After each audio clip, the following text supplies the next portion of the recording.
For today's news, we will bring you the realest The reliable and the hottest that tackles as one of the most important issues across the world. And this is the Tcwd 24/7 News Spot. And for the spotted headlines, Children of Syria wants peace, not war. Global Citizen, mass tourism and transnational organizations, how do they act? Global civil society was formally addressed. Cosmopolitan principle and international law is the key for campaigning human rights. K-pop star Cha Eun-woo returning to Philippines in July.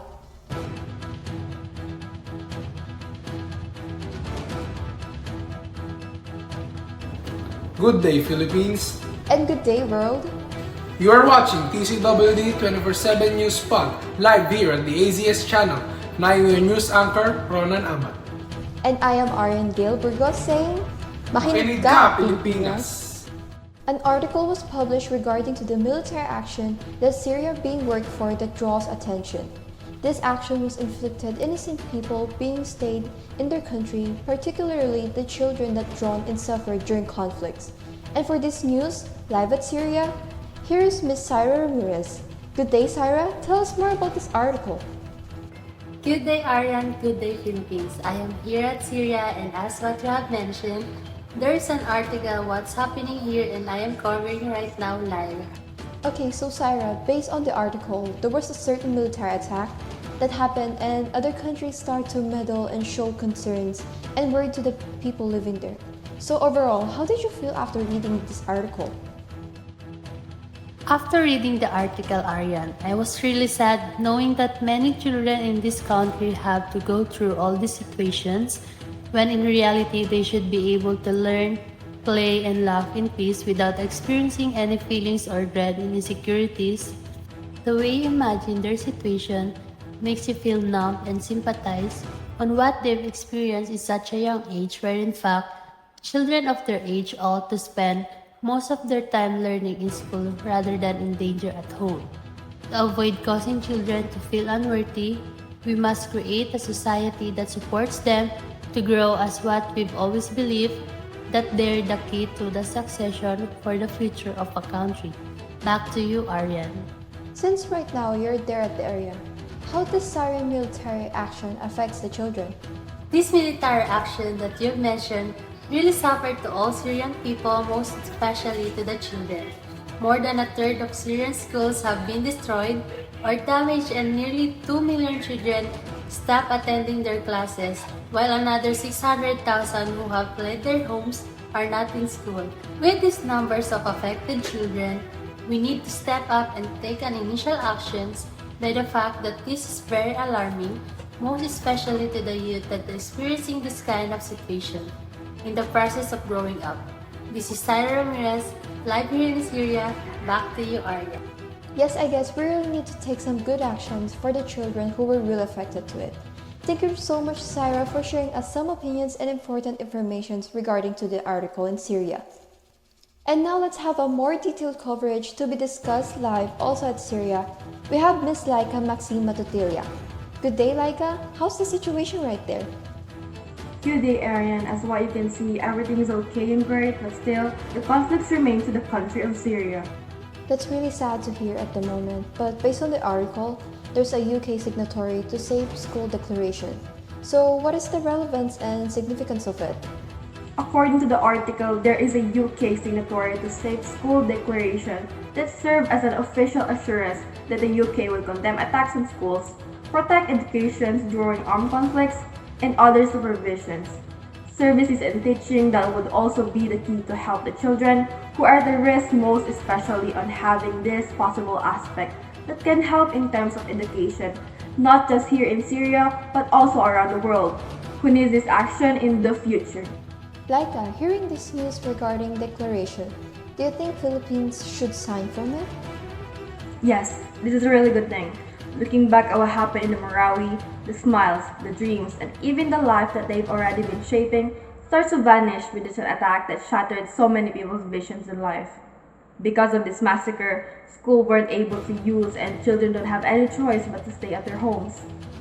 Children are at risk, in danger, they're in a place that they can even have a peaceful, enjoyable life to have by minding already the fear of dying at such a young age.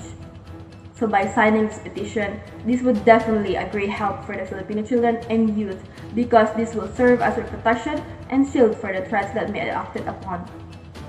This declaration would benefit the young ones in the mainland. Back to you, Aryan. Okay, for the last question. Why should we care about the children and their learning environment around the globe? Well, for me, Aryan, when you suddenly think that if the children will have a safe and peaceful environment for studying, this instance will definitely help them to learn and focus on the lesson that was being taught from them. We should always remember that caring for the children is also caring for the future that our country upholds.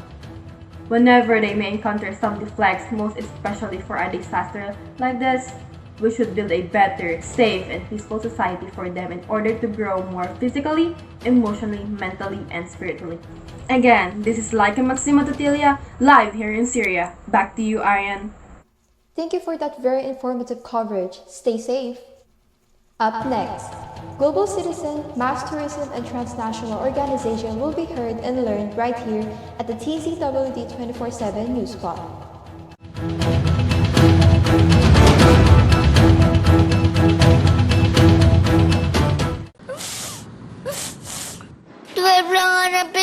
Tryout. 113 ako. Practice ako ng practice. May uniform na ako. Bakit? Pag nanay ka, alam mo kung ano magpapasarap sa araw niyang masaklap. Maglakimi ka muna. Anong sabi ng nanay? Never say die. Ano pa? Tomorrow is another day. Adi! Say never die!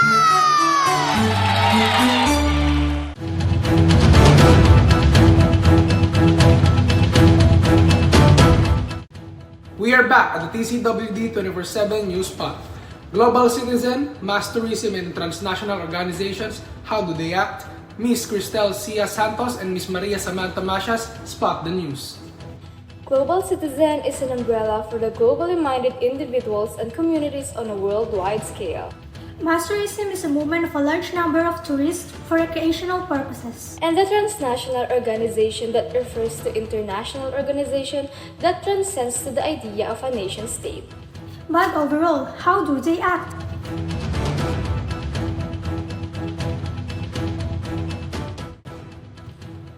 The world citizen is typically an intellectual who traveled, met, and corresponded with intellectuals in many countries and advanced cosmopolitan views. Since 1945, the global citizen is usually pictured as the activist in transnational social movements. The way that to an idea of traveling is an expression of cosmopolitanism is indeed debatable. Mass tourism, although shields the people from visiting, has nothing to do with increasing international understanding and may harmful effects on the environment and local culture. But there are travels that are seen as being of promoting international understanding. The image of wandering scholars is still part of a cosmopolitan view in the world of learning. It is also encouraged by governments to promote friendly relations between countries. In the beginning of 21st century, there was a development of informal networks and formal transitional organizations that pursues professional or social interests that have become an important features of international politics. The existence of this organization can be interpreted as the creation of civil global society. The existence of transnational associations does not necessarily mean that those involved are acting as global citizens. Those who belong to these organizations meet in international conferences to share their ideas and to call for states and international law to respect their rights to copyright to an income from their writing that causes to campaign that is committed to global causes. The number and importance of voluntary bodies opposing oppression or expressing practical solidarity with those suffering in other parts of the world also grew significantly in the 20th century. Many people around the world are making links across national frontiers to demonstrate support for cosmopolitan ideas. Transnational organizations like Amnesty International, Oxfam, and Greenpeace cite discussions on global citizenship, and this movement usually involves political lobbying and protest. They also depend on volunteers, who offer direct assistance to those who are suffering from abuse, poverty, war, and among others. This is Cristel Cia Santos. And this is Samantha Masias. Makinig ka, Pilipinas.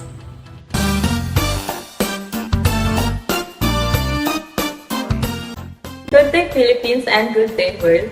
Let's break from the news of the world and focus on the fastest and hottest entertainment chicas that should be revealed across the globe. And this is What's the Tea and Tech? Arohas mourned the loss of Astro's Moonbeam by expressing their heartbreak on his last Instagram post. After the shocking news of Astro's Moonbeam's passing was revealed, the fans flocked to his Instagram post to share their condolences and the sadness that they felt. According to Pinkpedia, on April 19, Astro's Moonbeam was reportedly found dead in his apartment by his manager, which was then reported by Korean media outlets, leaving Arohas and other K-pop fans in complete shock. He was only 25 years old, and seeing this news, Arohas flocked to Moonbeam's last Instagram post to express their feelings regarding the whole situation. Many said rest in peace, while others accepted his death and wanted to make peace with the fact that he is in a better place now.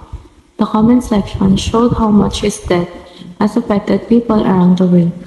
In a notice posted on the official fan cafe on the morning of April 20th, agency Contagio said, Astro member Moonbeam suddenly left us and became a star in the sky. All executives and employees are deeply mourning the deceased in great sadness and shock. They added, we are more heartbroken because we know the heart of the deceased who always loved and thought of his fans more than anyone else. Moonbeam debuted as Astro in 2016 and has been active both domestically and internationally as the main dancer and sub-vocalist. Along with his member Sana, he was also active in his unit, Moonbeam and Sana. He released his third mini-album, Incense, in January of this year and came to the Philippines on March 25, 2023 for their fan meeting concert tour, Diffusion. Moonbeam's younger sister is Monsua of the girl group Billy. And that's the end of What's the Tea and Tech. Up next, Global City Society will be formally addressed and give detailed information right here at the Tcwd 24/7 News Spot.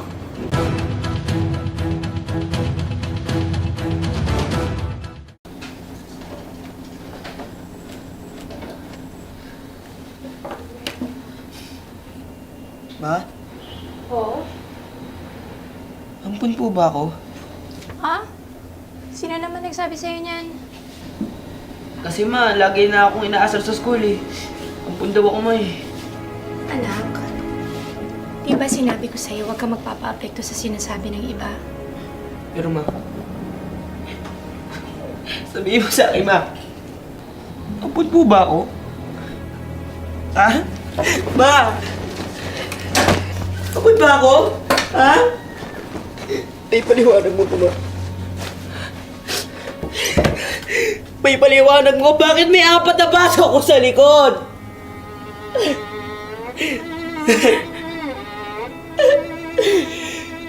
Matagal na namin itinago ito sa'yo, anak. Pero sa palagay ko pa naman ang malaman mo.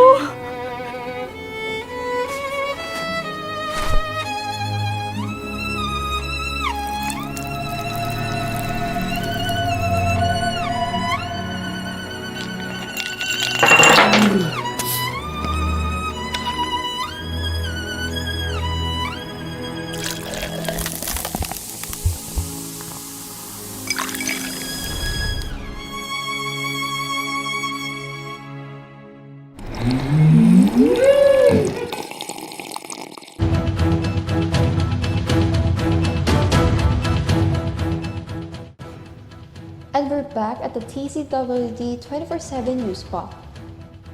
Global City Society will be formally addressed. Ms. Stephanie Shane Bautista spot the news. The concept of civil society has become central to social theory since the 1980s, when dissident intellectuals in Eastern Europe looked to social networks initiated from below to provide a sphere of independence from the state and a basis for resistance. The existence of autonomous social groups and institutions has been seen as essential to democratization both in remaining communist regimes such as China and in other authoritarian states. Democratic theorists have argued that civil society is essential to liberal democracies as a barrier to an encroaching state. Participation in voluntary bodies provides a political education and promotes responsible citizenship. Hegel and Marx conceptualized civil society as the sphere defined by the market economy and its resulting individualism and socially divisive effects, but most theories of civil society see it as distinct from both the state and the economy. Civil society also suggests very informal links that is between neighbors or fellow enthusiasts of a particular hobby. The implication of global city society must depend on how it defined and on comparative economic and political power of group within it. Global civil society poses a direct challenge to state when groups within one country ignore or oppose official policies to create links with citizens in other countries. This is Stephanie Shane R. Bautista.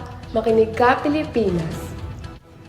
Up next, cosmopolitan principle and international law is the key for campaigning human rights will be addressed right here on the Tcwd 24/7 News Spot.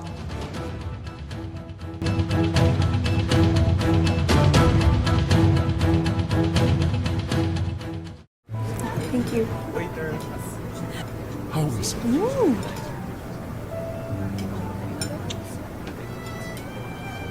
Babe, will you marry me? Yes? I'm excited to spend the rest of my life with you, babe. I love you, Tito.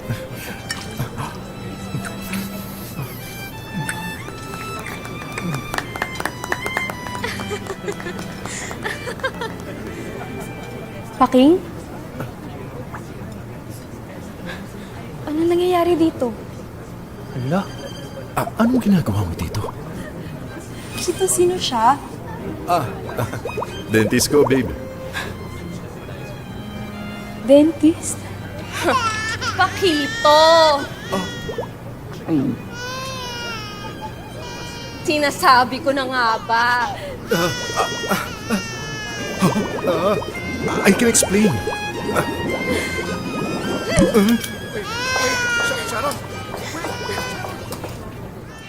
Dami.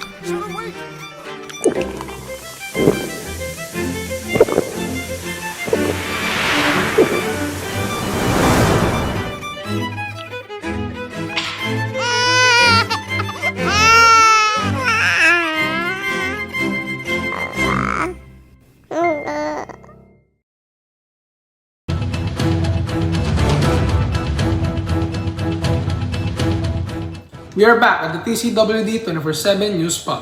Cosmopolitan principle and international law is the key for campaigning human rights. Miss Eliza Jean Santiago, spot the news. The basic tenet of cosmopolitanism is a belief in universal equality and human rights. Transnational organizations supporting human rights are often cited in discussion of both global society and global citizenship. According to Richard Falk, global civil society promotes a world order based not on state interest, but on the interests and rights of human beings. Amnesty International and regional human rights bodies typify this move towards a law of humanity, and known for the best human rights campaigning organization with a separate international secretariat and sections in many parts of the world that is used to exemplify transnational action to protect individual rights. Amnesty has also played a role in strengthening global civil society and can also be seen as a collective global citizen. Human Rights Watch, that was based in USA, is one of those who play important role in monitoring human rights worldwide and protesting about abuses. This is Eliza Jean Santiago. Makinig ka, Pilipinas! K-pop star Cha Eun-woo returning to Philippines in July. The fans were really excited to see him again after his last visit in the country on August 2022. And to tell more information about this news, here is Miss Izzy Carrillo in her entertainment segment. What's the tea, ante?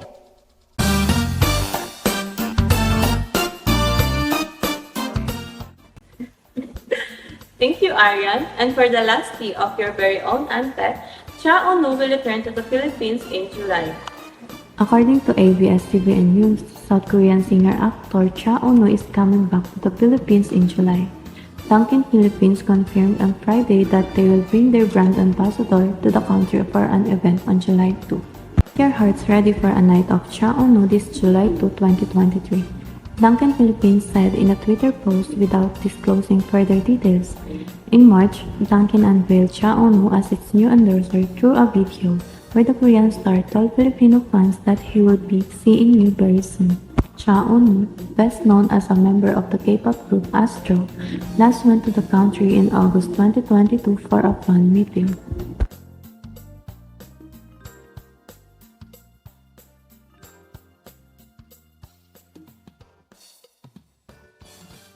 And that's the last tip for our hottest entertainment across the globe.